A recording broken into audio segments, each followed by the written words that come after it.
Bienvenidos a un nuevo episodio de Hablando con Guardia, el podcast para gente como tú y como yo, de gente cercana que viven o han vivido fuera. ¿Cuál es su país de origen? ¿Qué les ha llevado a vivir en el extranjero? ¿Y cuáles son sus siguientes destinos? Entre muchas otras cosas. Ya disponible. Bienvenidos a un episodio muy especial de Hablando con Guardia, hoy con mi amiga Patricia, una persona que está en el terreno y ahora ella misma nos introducirá quién es, de dónde viene, etcétera, etcétera, etcétera. Así que, Patricia... Pues yo soy Patricia. Sí, bueno, trabajo en el ámbito humanitario, por así decirlo, con el cual yo hablo desde hace muchos años ya. Y ahora mismo estoy viviendo en Suiza, en Ginebra, y también de vez en cuando he estado viviendo también en Palestina. Ahora, desde la guerra, desde que empezó la última guerra, porque llevan en guerra 75 años. Y también he estado viviendo en Estados Unidos unos meses de trabajo así como de verano y ya está. Y en España, claro, que es donde nací. En esas primeras decisiones, tú te mudas de España a Ginebra primero. Sí. ¿Cuáles son esos motivos por los cuales tú te vas, por los que tú te marchas de tu país? Pues mira, me voy porque quería hacer un máster. Yo estaba estudiando Derecho y no me gustaba la carrera, realmente no me gustó, no sabía muy bien qué hacer. Cuando hacía la carrera pensaba que quería ser abogada, luego ya me quedó claro que no, sobre todo a través de la pandemia, y decidí hacer un máster. Y apliqué a muchísimos másteres, la verdad, pero el que más me gustaba era en Ginebra. Pensaba que no iba a entrar porque era bastante, por así decirlo, como un máster un poco más especial, el único máster de Europa que está especializado en conflictos armados y en derechos humanos. Y entonces, pues, a partir de que me ofrecieron el máster, ya me fui a Suiza y me quedé allí. Pero fue un poco decisión, un poco a lo loco, porque hasta el último año, los últimos meses de la carrera no sabía muy bien por dónde tirar, la verdad. Como hemos comentado, tú has estado en Ginebra y has estado también en Palestina. Sí. Has estado en el terreno, en un terreno donde hay guerra. Sí. ¿Qué nos puedes compartir de ello?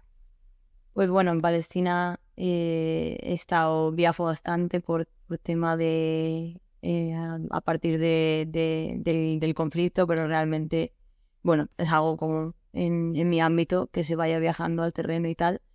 Y he estado viviendo allí un tiempo en Ramallah, que está en Cisjordania, Palestina.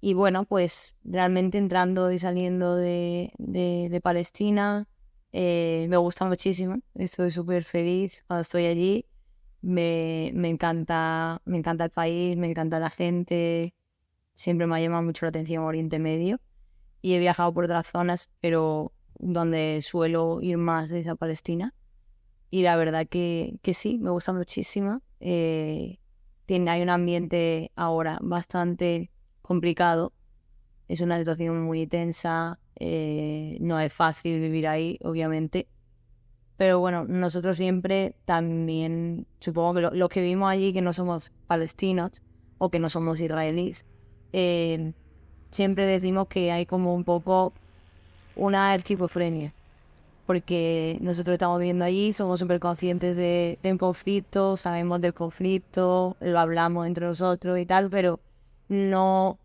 pensamos, pues estamos ahora mismo en zona de guerra.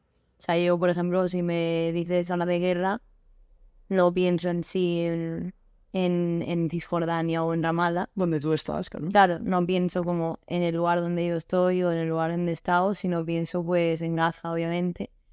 O sí, el hecho de estar viviendo ahí te hace como un poco disociarte del contexto, yo creo. Tú eres una persona que ha escuchado tiros. Sí. ¿Cómo gestionas esas situaciones? Bueno, pues, a ver, los tiros yo creo que son bastante comunes.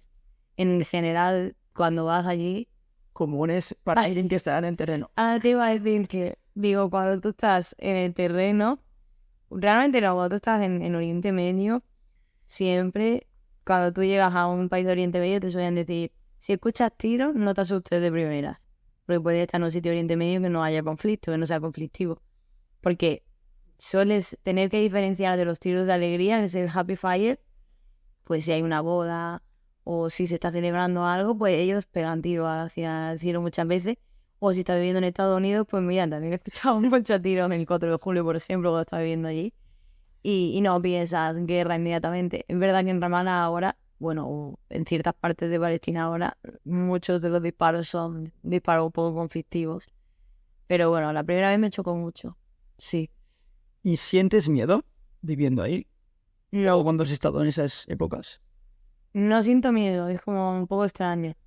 No tengo una sensación de miedo porque es lo que te digo, vivo un poco disociada del día a día de conflicto, aunque estoy muy pendiente de las noticias y estoy muy pendiente de lo que está pasando y tal, pero soy consciente de cómo hay que ser consciente de sus limitaciones, pero también hay que ser consciente de los riesgos. O sea, yo tengo menos riesgos que a lo mejor un palestino de promedio o un israelí de promedio en ciertas zonas de Israel también, que, que pueden padecer del conflicto.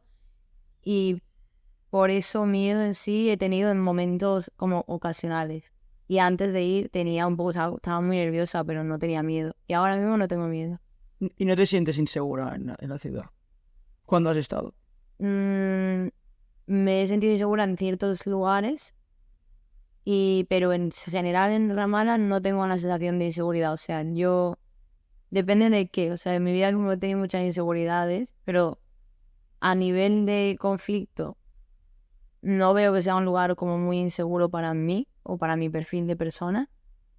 Y luego también que sí que pensaba que iba a ser inseguro a nivel de mujer. O sea, siempre cuando te mudas siendo mujer tienes que tener en cuenta que eres mujer y que en ciertos sitios pues eso conlleva en riesgo. Por ejemplo, en Barcelona o en otros sitios que he vivido, por la noche no me he sentido súper segura caminando y sin embargo en Ramallah con el tema de ser mujer no he tenido nunca ningún problema, ni en Jerusalén, por ejemplo.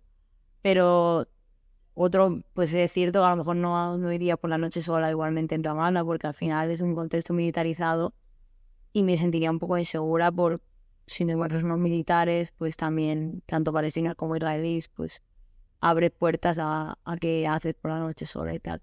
A preguntas que no hace falta. Claro, sí, a preguntas que al final pues dices, pues me estoy yendo a mi casa, ¿sabes? A lo mejor vengo de cenar. ¿Alguna situación que quieras compartir que se te haya quedado grabada en la mente?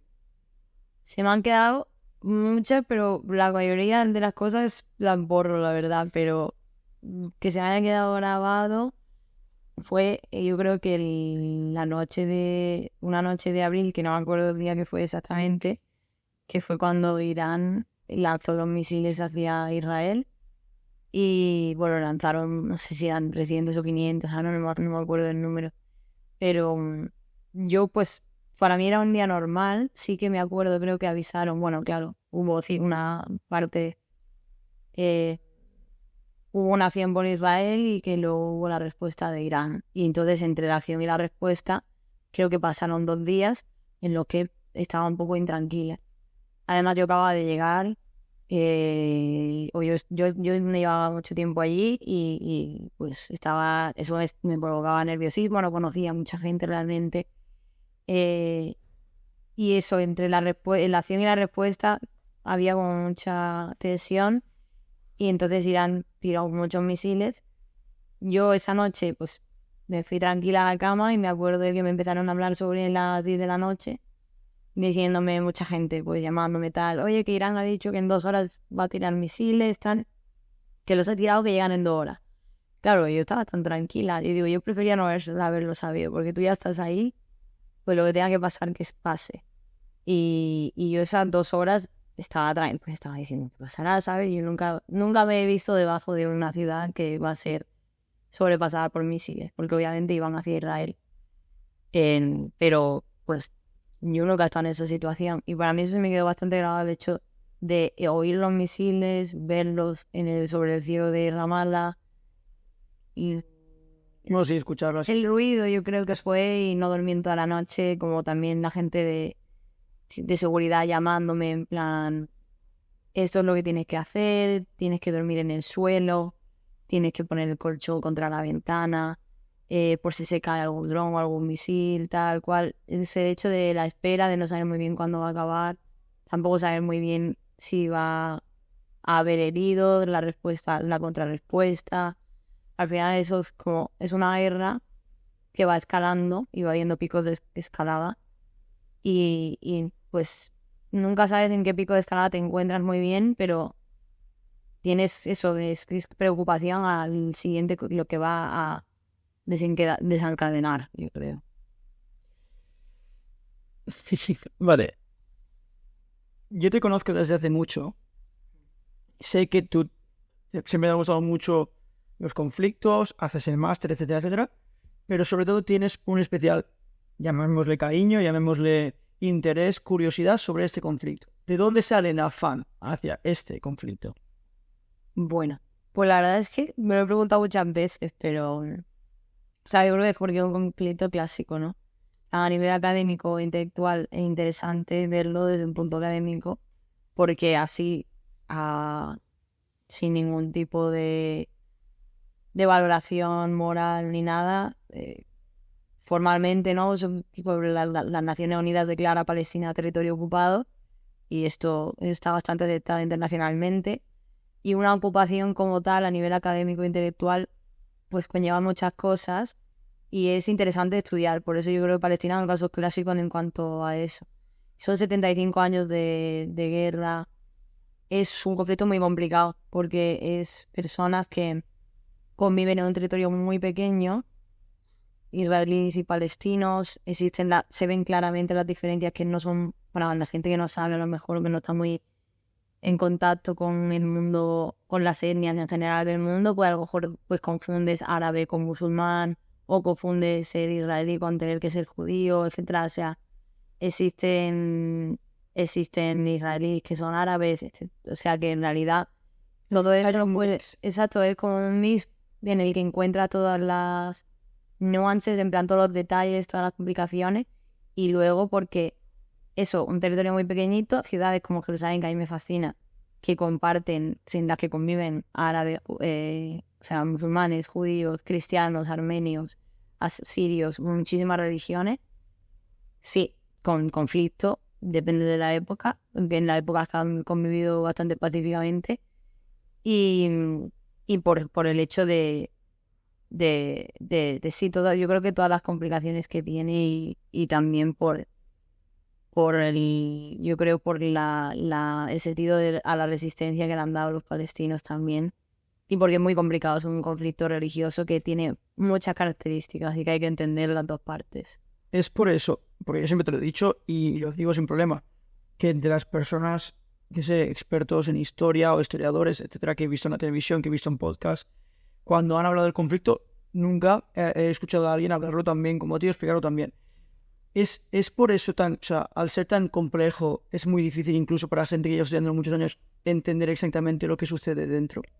Sí, o sea, yo creo que siempre es muy difícil entender el conflicto de que va, es difícil entender las reacciones y los sentimientos de las partes, porque suelen estar las reacciones de las dos bastante vinculadas con los sentimientos, movidas por los sentimientos.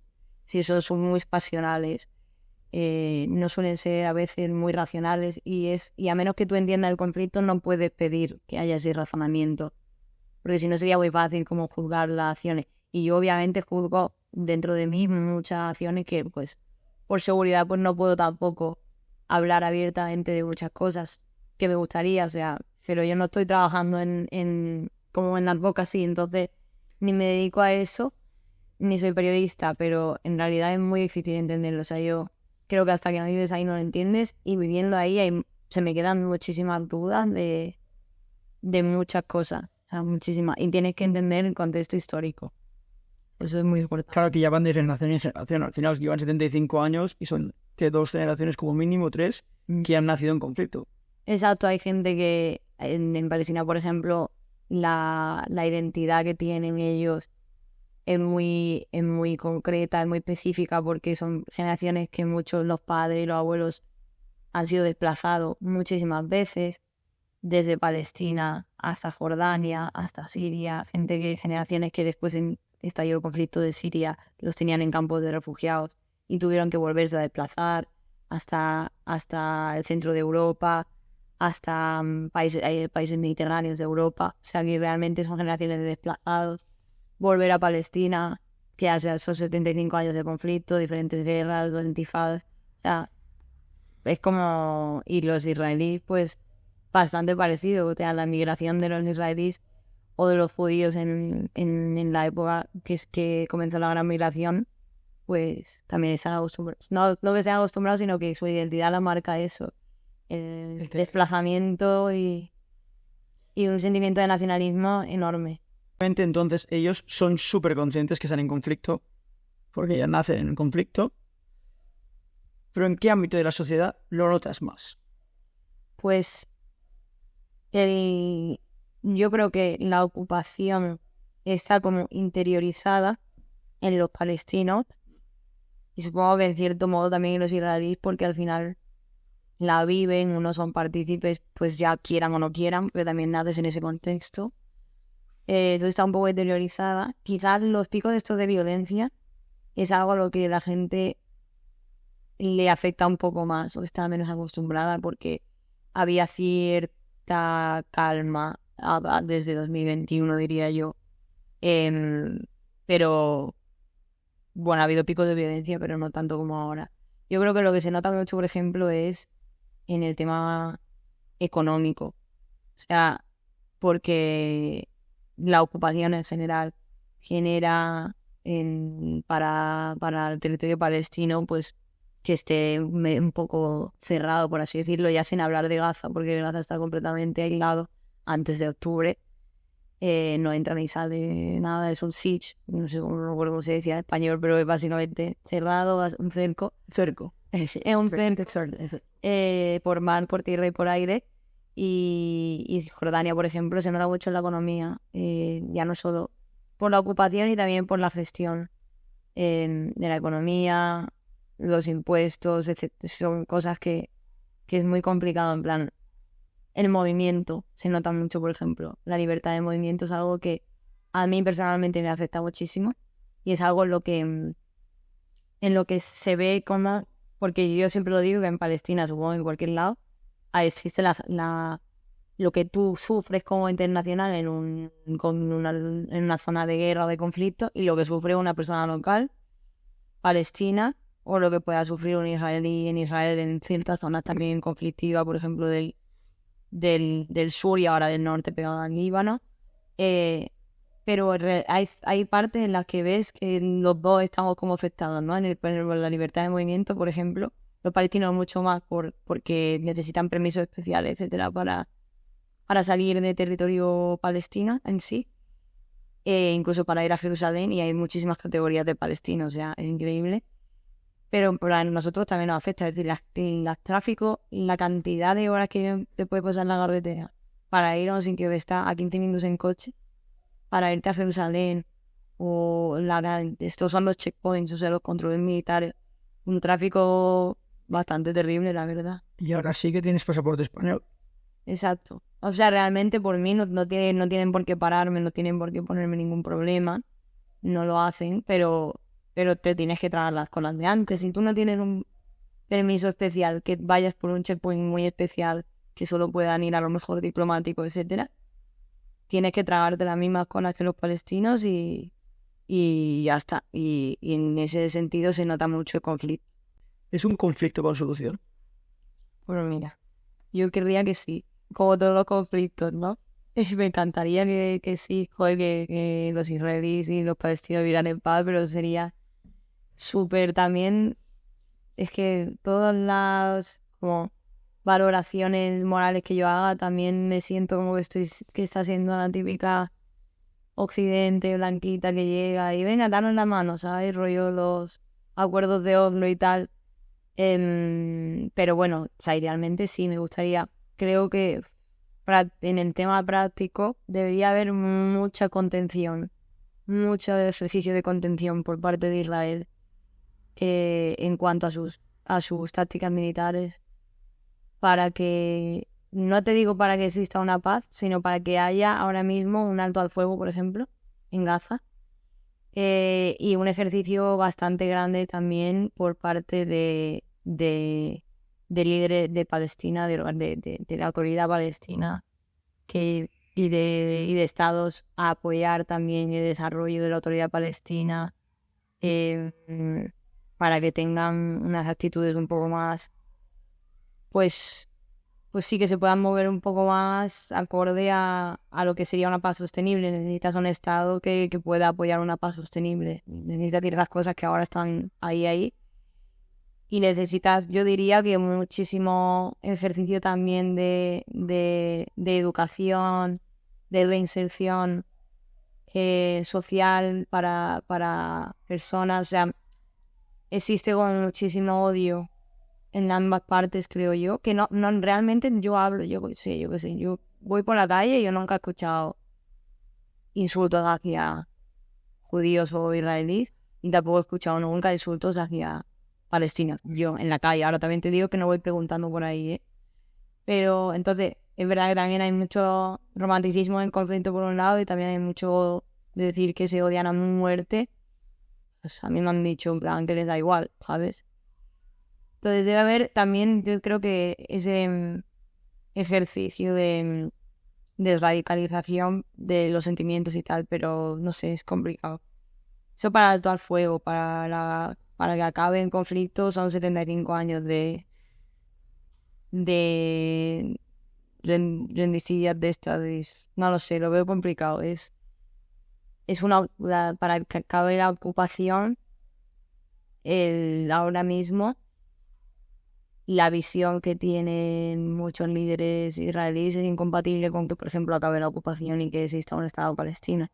Yo no te estoy haciendo valores, digo, es que lo que hay, o sea, es incompatible porque ellos quieren tener cierto Estado con mayores asentamientos y tal, y igual que también será incompatible una paz con que continúen ciertos ideales de ciertos grupos en Palestina, pero no sé, no te sé decir qué se necesita, pero creo que quizás sí, con apoyo y tal, en el futuro puede haber Lejano.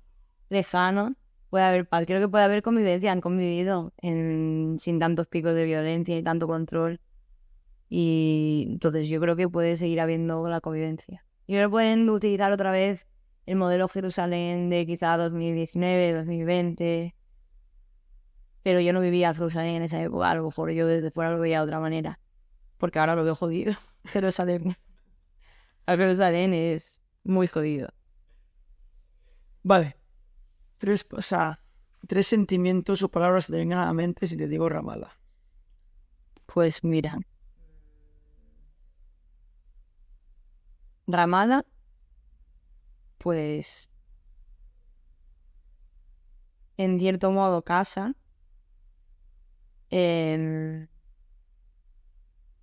resiliencia y también burbuja, sobre todo burbuja, porque siempre la gente, los internacionales y los palestinos siempre nos dicen, no estoy viviendo lo que es el conflicto, porque Ramallah es una burbuja. Es verdad, o sea, Ramallah es de lo que menos se siente. Conflicto, siempre hay cosas alrededor y tal, pero puedes tener una vida normal en Ramallah como si estuvieras viviendo en cualquier punto del mundo, quitando, es verdad, ciertos ruidos de eso, de tiros, tal cual, si estás en un sitio que no sea muy peligroso, y el tema de la restricción del movimiento, que es jodido. ¿Cómo es un día con Patri en Ramallah? Pues mira, yo me levanto por la mañana, tengo un gatito ahora, o sea que con mi gatito pues me levanto antes de lo que me solía levantar, simplemente porque a mi gato le encanta estar un rato conmigo. Pues estoy un rato con mi gato en el sofá. No desayuno mucho, o a veces desayuno, pero bueno, me levanto pronto a las 8 así, me voy a la oficina, trabajo hasta las 5, hasta las 6, depende del día. Hasta las 5 casi nunca, suele ser hasta las 6. Y luego pues me voy a casa, y bueno, depende del día. A veces hago algo con algunos amigos, podemos ir a un bar, hay bastantes bares, solemos ir mucho a bares.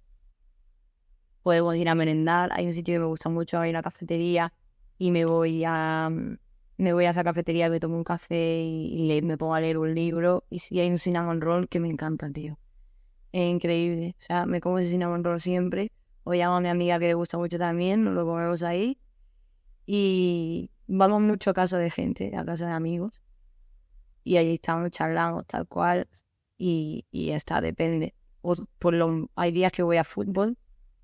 O sea, eso está bien.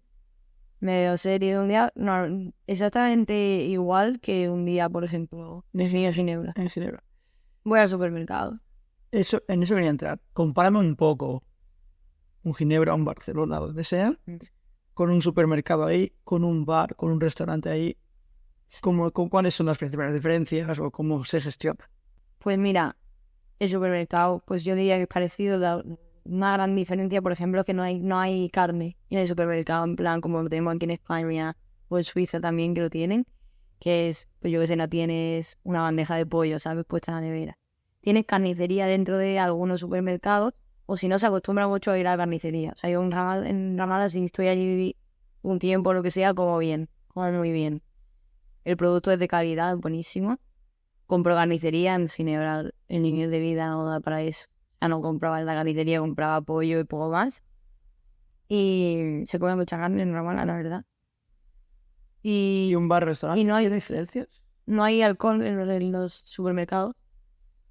Un bar-restaurante no tiene nada de diferencia. Que a veces algunos no venden alcohol, depende porque normalmente en Palestina, yo creo que en estados árabes, bueno, no es un estado islámico, por ejemplo, no es laico, pero en países que tengan mayoría musulmana, suelen dividir los barrios como, pues este es barrio cristiano, y ahí donde están los bares con alcohol y las licorerías y tal.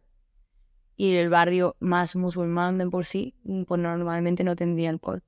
En Ramallah es fácil encontrar alcohol. Y los bares son exactamente igual. La única, mira, hay una cosa que son las afuas, que es como café, literalmente se llama café, pero es solo para hombres. Pues yo no lo sabía, yo de repente veía ahí y digo, che, esto hay mucho gatillo. No había ni una sola mujer. Y normalmente hay muchas mujeres en esos bares. Y me explicaron que era porque era un bar de solo hombres. Pero luego por lo demás no hay mucha diferencia, la verdad. Tú, cuando vas a Palestina, o cuando una persona va a terreno, no sé, tú en general, tiene que hacer unos entrenamientos previos, unos trainings previos. Sí. Muy por encima, no quiero líos, muy por encima. ¿Cómo funciona eso? ¿Cómo se tramita cuando te llevan a un sitio con terreno, a un sitio en guerra, a un sitio en conflicto? Sí. Bueno, normalmente casi todas las organizaciones, creo yo, cuando tú vas, todas las ONG y tal, cuando tú vas al terreno, no tiene por qué ser un sitio en conflicto, pero cualquier lado. O sea, yo, por ejemplo, yo he hecho un training, pero en mi training había gente que se iba a Tailandia, por ejemplo, o a Kenia. Yo he ido a Kenia de vacaciones y no tenía que hacer nada. Pero igual si me envía a mi empresa, pues sí. Entonces, pues sueles ir a un sitio a hacer un entrenamiento que son bastante estándares, casi en todo el mundo son iguales. Y yo hice un entrenamiento como de hostile training, en plan hostile environment. Pues en un ambiente hostil te dan capacidades médicas, por ejemplo, actitudes médicas, de trauma, y igual para que te familiarices con ciertas, mejor que te enseñe alguna foto de algunas armas y tal, para que sepas distinguirla, o para que si las ves en la calle no te choque, a lo mejor. O si escuchas un tiro sepas de qué tipo de arma, que ya te digo yo que yo lo veo difícil ese. No sé muy bien distinguirla, a veces algunas sí, pero... Y este tipo de cosas. Y te hacen también a lo mejor training para interrogatorios o secuestros. Para si te secuestran, pues tienes como la típica simulación de que te secuestran, te llevan a un sitio con gente, te medio torturan, tal. Y ahí es como estás... Ese es el último día que pones en práctica toda la teoría que te han dado, porque es todo teórico y el último día es práctico. Pues conduces coche, o ves un campo de minas, o te secuestran, o vas a un control militar, un checkpoint, tal. Pues así. Checkpoint ya acostumbradísimo. Checkpoint ya es una acostumbrada, ¿no? Tú has estado Sí. por ahí y ellos hablan árabe. Sí. ¿Tú cómo te comunicas con ellos? Bueno, pues normalmente en inglés y si me apetece en árabe también, depende del momento y tal, del nivel. ¿Tú qué nivel tienes a día de hoy de árabe? Me defiendo, más o menos. Me puedo defender, pero ves en trabajo, en curso. Y cuando alguien ves que hablan en árabe y tú respondes en árabe o así, se sorprende. Sí, o sea, hay mucha gente que habla árabe internacional, realmente. Hay bastante gente que habla. Y hay mucha gente que no tiene ni paz, porque yo pensaba que eso era como... O sea, yo pensaba que a ti te mandan al terreno normalmente cuando sabes árabe, ¿no? O sabes el idioma, francés o lo que sea en tu caso. Pero hay gente que no tiene ni idea. Si yo hablo árabe, pues la gente se alegra. Hay gente que lo ve raro, en plan, tú porque sabes árabe, es como, ¿qué quieres de nosotros? Tal. Yo simplemente me interesan todos los idiomas, sea hablar francés, portugués, español, inglés, o sea, y el árabe es otro más. Y si me apetece un día, pues, y estoy también en contacto, pues, el hebreo también me apetecería. Cualquier idioma me gusta. Tú hay un momento que te notifican que te mudas, o sea, que te tienes que mover a terreno. Sí. ¿Cómo lo comunicas a tu madre, a Isabel? ¿Cómo lo comunicas a amigos y a familiares? ¿Granada o Sevilla? Granada, ¿Andalucía o Cataluña? Andalucía. Segundo episodio de Patri Valencia, pronto disponible.